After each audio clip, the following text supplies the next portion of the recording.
పెరుగుని రోజు తింటున్నారా? అయితే ఈ సమస్యలొస్తాయి జాగ్రత్త. పెరుగు చాలామందికి ఇష్టమైన పదార్థం. అన్నం తినేటప్పుడు ఎన్ని కూరలు ఉన్నా కొంతమంది ఈ పెరుగుతోనే భోజనాన్ని ముగిస్తారు. వేసవి తాపం నుండి తప్పించుకునేందుకు పెరుగుని మజ్జిగలా చేసుకొని తాగుతారు. ఎన్ని వంటకాలున్నా పెరుగు లేనిదే కొంతమందికి ముద్ద కూడా దిగదు. అయితే పెరుగుని తింటే మంచిది కాదా? అసలు నిపుణులు ఏమంటున్నారు? ఇప్పుడు చూద్దాం. పెరుగులో పోషకాలు. వేసవిలో పొట్ట ఆరోగ్యంగా చల్లగా ఉండాలని చాలామంది పెరుగు తినాలని చెబుతూ ఉంటారు. పెరుగులో ప్రోబయాటిక్స్, న్యూట్రిషన్స్ ఎక్కువగా ఉంటాయి. కాబట్టి పెరుగులో ప్రోటీన్, కాల్షియం, విటమిన్ బి, ఇతర ముఖ్య పోషకాలు కూడా ఉంటాయి. ఇవన్నీ కూడా ఆరోగ్యానికి చాలా మంచి చేసేవే. మరి చాలామంది రాత్రిపూట పెరుగు తినకూడదు అని అంటూ ఉంటారు కదా, అది నిజమేనా అంటే తెలుసుకుందాం. కొంతమందికి పెరుగు తింటే మొటిమలు, స్కిన్ ఎలర్జీ, జీర్ణ సమస్యలు, పెరుగు తిన్న తర్వాత ఎక్కువగా వేడిగా అనిపించడం వంటి సమస్యలు ఎదురవుతాయి. పెరుగు తింటే సాధారణంగా శరీరం చల్లబడుతుంది, కానీ ఇది వేడెక్కడం వంటి లక్షణాలను కూడా కలిగి ఉంటుంది. చాలామంది ఈ విషయాన్ని కూడా అర్థం చేసుకోవాలి. దీని గురించి న్యూట్రిషనిస్టులు కూడా ఇదే చెబుతున్నారు.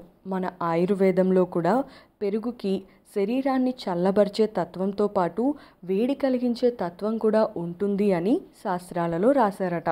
మరి లాభాలు నష్టాల విషయానికి వస్తే ఆయుర్వేదం ప్రకారం ఎండాకాలంలో ప్రతిరోజు పెరుగు తీసుకోవటం వల్ల బాడీలో కొన్ని లాభాలతో పాటు నష్టాలు కూడా ఉన్నాయి. సాధారణంగా వ్యక్తికి వాత, పిత్త, కఫ దోషాలు ఉంటాయి. అవి ఆరోగ్యాన్ని పాడు చేస్తాయి. ఎందుకు శరీర ఉష్ణోగ్రత పెరుగు తిన్నప్పుడు పెరుగుతుంది అంటే ఆయుర్వేదం ప్రకారం పెరుగులో పుల్లని రుచి ఉంటుంది. జీర్ణం చేయటానికి కొద్దిగా ఇబ్బందిగా ఉంటుంది. ఇది కఫ, పిత్త దోషాలలో ఎక్కువగా ఉంటుంది. వాత దోషంలో తక్కువగా ఉంటుంది. కాబట్టి ఏ సీజన్లో అయినా పెరుగు తినేటప్పుడు కొన్ని గుర్తుంచుకోవాలి. అవేంటి అంటే ఎండల్లో పెరుగు తినటం. ఎండాకాలంలో పెరుగుని హెల్దీ అని తీసుకుంటారు. దీనివల్ల మొటిమలు, ఇతర సమస్యలు వస్తాయని చాలామంది భావిస్తారు. కానీ పెరుగు సరిగ్గా సరైన సమయంలో తీసుకుంటే ఎలాంటి నష్టాలు ఉండవు. మరి పెరుగుని చాలామంది కూరల్లో కూడా కొద్దిగా వేడి చేసుకొని కూడా కలుపుకొని తింటూ ఉంటారు.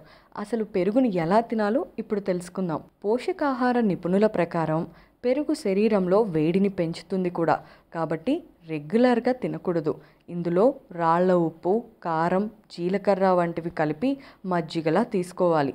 పెరుగులో నీరు కలిపినప్పుడు అది వేడి ప్రభావాలని బ్యాలెన్స్ చేస్తుంది. నీరు వేడిని తగ్గిస్తుంది. పెరుగుకి శీతలీకరణ ప్రభావాన్ని ఇస్తుంది. కాబట్టి ఎండల్లో పెరుగుని ఆస్వాదించాలి అంటే నీటిలో కలిపి మజ్జిగలా తీసుకోవాలి. ఇలా కనుక తింటే అస్సలు వేడి చేయదు. చాలామంది వంటలు చేసేటప్పుడు పెరుగుని వేడి చేస్తూ ఉంటారు. పెరుగుని ఆయుర్వేదం ప్రకారం అస్సలు వేడి చేయకూడదు. చాలామంది వంటలు చేసేటప్పుడు పెరుగుని వేడి చేస్తూ ఉంటారు. కానీ అలా అస్సలు చేయొద్దని చెబుతున్నారు నిపుణులు. ఎందుకంటే దీనివల్ల అందులోని గొప్ప గుణాలన్నీ తగ్గిపోతాయి. కఫదోషం ఎక్కువగా ఉంటుంది. కాబట్టి బరువు ఉన్నవారు తగ్గించి తినాలి. పండ్లతో కలిపి కూడా పెరుగు తీసుకోవటం మంచిది కాదు అని కూడా చెబుతున్నారు నిపుణులు. కాబట్టి పెరుగుని తినేటప్పుడు వీటన్నిటినీ గుర్తుంచుకొని, ఒకవేళ మీ శరీరం ఆల్రెడీ వేడి శరీరం అయితే కనుక మజ్జిగగా మాత్రమే పెరుగుని తీసుకోవాలి.